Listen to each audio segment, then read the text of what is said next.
Folks, let's have a conversation about how 2024 went for you. A lot of you have told me over the years that maybe it is not going as expected. A lot of the times it is self-talk. It is BS what is holding us back. We're going to have a conversation with Adrian Hernandez, somebody I go to for personal mindset coaching. He is someone who's helped me out immensely. In fact, my goal of running a marathon started because of one conversation with him about 15 months ago. So I appreciate that a lot. But we're going to talk about how to identify the BS that held you back, what you could do to fix that in 2025. Adrian, what's going on? What's going on, everybody? The BS, right? The BS. And for those of you guys that are new to this terminology, I want you to write down below in the comments, what do you think BS stands for? What do you think BS stands for? Right? Every time I do this at an event, if I'm on stage, I'll be like, what does BS stand for? And majority of the time, the answer I get is a lot of what you guys are putting in the comments right now, which is bullshit, right? Mhm. Not what you're putting is bullshit, but you're writing down, right? BS Yeah. stands for bullshit. I got you. And it could be. It definitely could be. But what we really found that it is, Zuber, is your belief systems. Belief systems. See? I've learned something along this 34. I'm now 34. Jesus Christ. I've learned something along my 34 years of life, being around the greats like Ty and Joe D and Alex, and them bringing me to Tony. And the biggest thing I learned from Tony is that we all have this BS, this belief system that gets in the way one way or another, rather if we want to be aware of it or not be aware of it. Something held us back at one point in given time, right? And what I want us to do is I want us to get just really present on 2024, just really present. And I want to ask you guys a couple of questions. What were some goals, some intentions, some things that we said we were going to do? We even wrote them down, but somehow, some way we didn't do them.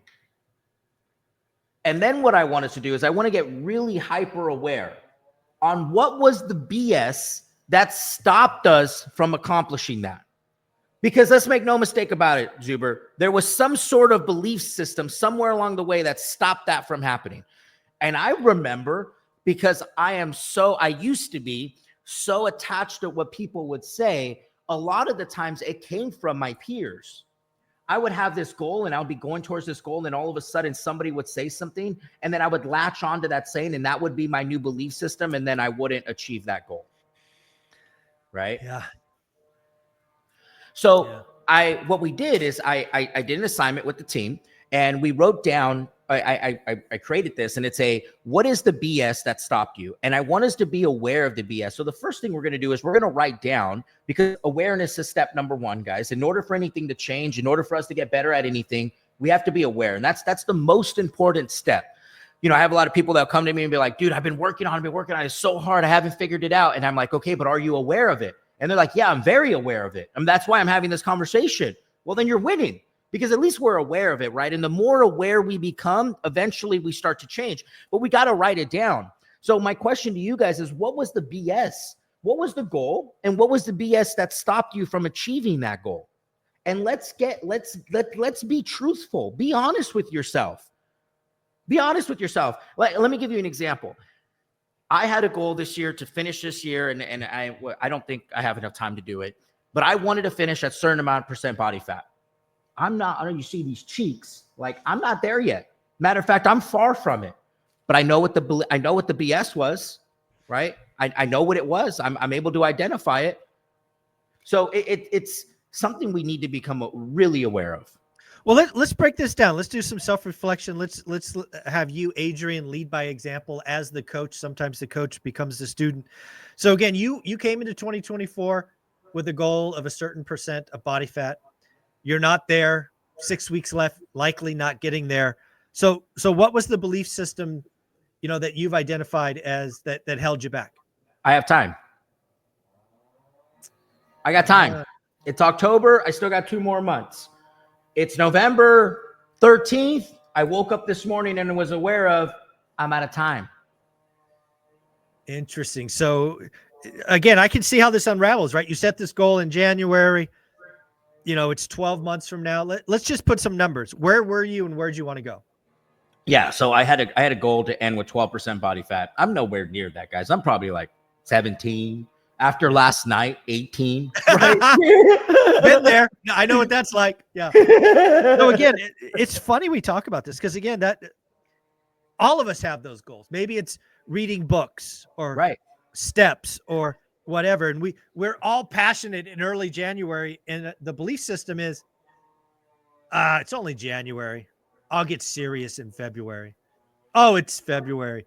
Ah, you know, it's the kids' birthdays or whatever. I can't do it. And next weekend. And we just keep delaying and delaying and delaying. At some point, you're just not there. Just not there. All right. So again, we all have goals like this. Let's assume, and I'm going to guess you're going to have the same goal in 2025 to get to 12% body fat. How are you going to change your belief system? Yep. So the solution, right after I've identified it, the solution is I'm getting started in January. The solution is just like I've learned to front load my week, so the end of my week isn't psychotic. I need to start to front load my year, so therefore I can be on better track the following year. No, you know, it's so magical to do this because I don't know if you've done anything that is net new to you, like a new habit. Right. New habits are not formed easily because of our belief systems, right?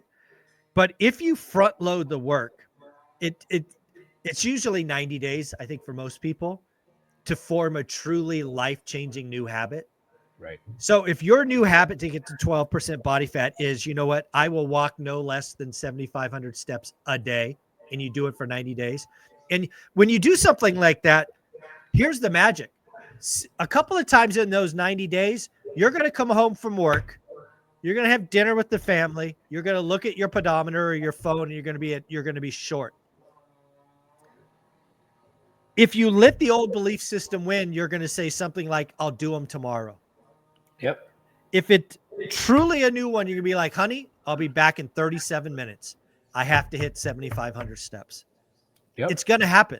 And sometimes you're going to be on a cross country or an international flight leaving in the morning, and you're going to be like, you know what? I got to wake up an hour early because I don't think I will have time to get them in.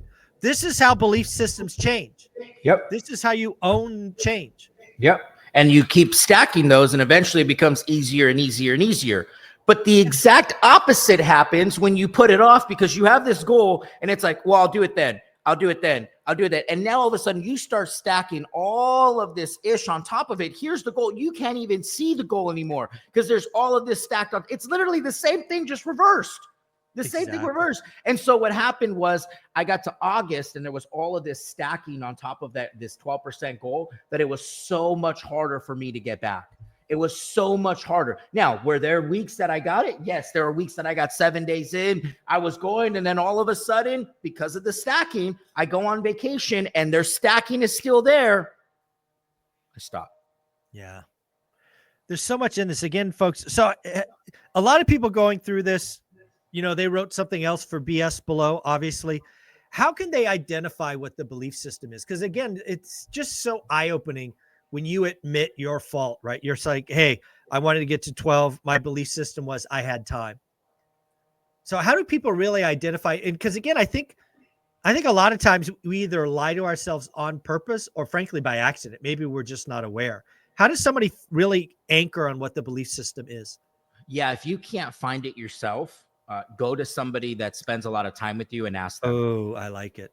Ask them. You know, I don't even spend a lot of time with Alex Slayer, but Alex Slayer somehow saw something, and he texted me on Monday, and I don't know what it was that got him to text me, but he was in the sauna for an hour, and he sends me a picture of him in the sauna for an hour, and he goes, men are built on the other side of their comfort zone. And without even knowing that, I texted him, I'm like, wow, I've been comfortable. And he goes, I've kind of had an idea, right? And it was him calling me out, like him helping me become aware, like I've been a little B, right? Like, yeah. Been soft. I've been soft, right? And it takes someone else too to tell me that. And there are also people, guys, if you go to somebody and you tell them, they're like, no, you're doing great. You're doing great. You're going to take that with a grain of salt and you're going to go find somebody who's going to tell you the truth. Yeah. Right? Find somebody to tell you the truth. Like my wife has no problem telling me the truth. She might even tell you before you ask. Yeah, exactly. And That brings up a good point. That actually brings up a good point. So when you did your 2024 goals and undoubtedly are working on your 2025 goals, do you do you create the goals yourself, like in your own bubble? Do you work with your significant other? And then more importantly, when you have your goals, do you run them by her and say, honey, this is what I'm thinking? Because they'll impact, some of these goals will impact her, right? Because your time will be committed elsewhere. Right. Maybe have to change where you're eating out, all those, like, how does that work with a significant other in your world? So I'm still working on that because I'm a really hard charger where I'm like, sit down by myself, figure them out. This is what I'm going to do. I'm doing this, right? So I'm still working on the collaboration with her. Alex has helped me with that. This year, it's more like, hey, this is what I want to do. These are my intentions. And I am asking her for her input now. Before I was so ego driven that it like didn't matter what she said, is like, I'm going to do it regardless. I'm becoming more humble as I get older. And I'm starting to bring her in on the decisions. I noticed it helps the flow a lot better. So young men out there, be careful. Don't let that run you. Your wife is again. Certainly, if you have a significant other, right? Bring them in. I really don't have an issue of kind of brainstorming your own personal goals, but I do think you have to talk, because again, they're going to impact them. Right. 100%. You want to do 7,500 steps. As I said earlier, some days you're going to go out late at night. She's gonna be like, what are you doing? But if she knows up front what you're doing, then it's really not a big conversation. Right. And she sees that I'm struggling with it. So, I brought it up yesterday and she's like, that was a great idea. And I'm like, in the evening, I'm not going to be here. Right. I'm going to be here, but I'm going to go to the garage. I'm going to go hit the bike. I need to put in 30 minutes in the evening. Right. And, she was supportive. She's like, I think you should, most definitely. So that was cool, right? Where before I would just take it on my own. And that's just, me being young and unaware. Yeah. I guess I'll ask you something about 2025. One of the goals, or maybe not, I don't know if it's a goal officially, but one of the things I love about you and your wife and your child is it seems outside in that you take a family trip every 90 days or every 6 months? We do our best. We do our best to do it 3 times a year. We do our best. 3 times a year. Okay. Yeah, we do our best. Yeah. And you do, and again, the intention of those is recharge, reconnection, love on each other. It's just, it's your time. Yeah. It's the ROI on a memory is infinite, right? The ROI on a memory is infinite. And, my little boy's 2, and these memories aren't for him. They're for us. Correct. And nice. So, it's interesting you bring this up, because this year I'm like, we need to go on 4. And she's like, what do you mean 4? And I'm like, he's only going to be 3. Like, he's going to be 3. Like, we got a couple more years before. You'll be in kindergarten before you know it. Yeah. And then he's going to want to bring his friends, and then family's going to want to come. And right now we can get away with just 3 of us, who's to know another one doesn't come. We don't know. Right. So we're really, it's funny. I was having this conversation with one of my buddies, because he's buying a vacation house, and he's like, dude, I just can't justify it. And I'm like, I get it, bro. And I'm like, but what's the price per memory? Yeah. Like, what's the price per memory here? Like, is it really, like, is that worth the exchange of $2,300 a month? Right. You start looking at, for me, I'm in this dad era. Right. And I start looking at just money and experience is a little bit different. I mean, that's why we do what we do, right? I mean, why are we here plugging away every day? Yeah, that's really funny you bring this up, because one of my most consistent conversations with entrepreneurs goes like this. Hey, congratulations, a lot of success. Let me take a look at your calendar, right? How busy are you? Because I'm always trying to figure out, am I doing something wrong? Right. And most of the entrepreneurs that show me their calendar, it's freaking bananas. Right? They're scheduled at 15-minute meetings, 30-minute meetings. It's nonstop. And then we go back and, in the conversation at some point, I'll work in the, why are you doing this? Why are you really doing this? For my family, man, for my family. And then I go, can I look at your calendar again? Because I don't remember seeing family anywhere in that calendar. Help me tie this out. Exactly. And I had this conversation with some of my friends. I'm like, you guys go home. Like, Go home. Nothing is going to happen right now. It's 8 o'clock at night. Get your ass home. Right. Yeah. And I've had to have Alex, like Alex has beaten this into me. He's like, don't forget to be there for your family. And there's times and place for everything. I'm not going to call off a 9 a.m. meeting to go like, no, there's certain times and places for it. Right. But for those of you guys in that era, and here's another thing, Zuber, I've talked to too many people where they're close to the end of life and that's what they regret. Dude, so last year, Olivia and I did a river cruise, which are ridiculously expensive, less than 100 passengers. Oh, that's right. And, you know, when you're on a river cruise, it's very slow. So you get to know the other passengers, right? I think we were on it for like 14 days and it's less than 100 people. So you get to know everybody. And it was amazing how many people I got to know that were over 80 and Richie rich. But to the person, they all talked about regrets, right? They grinded too long. They wish they got out a decade earlier. They wish, you know, the pain of the end is palpable.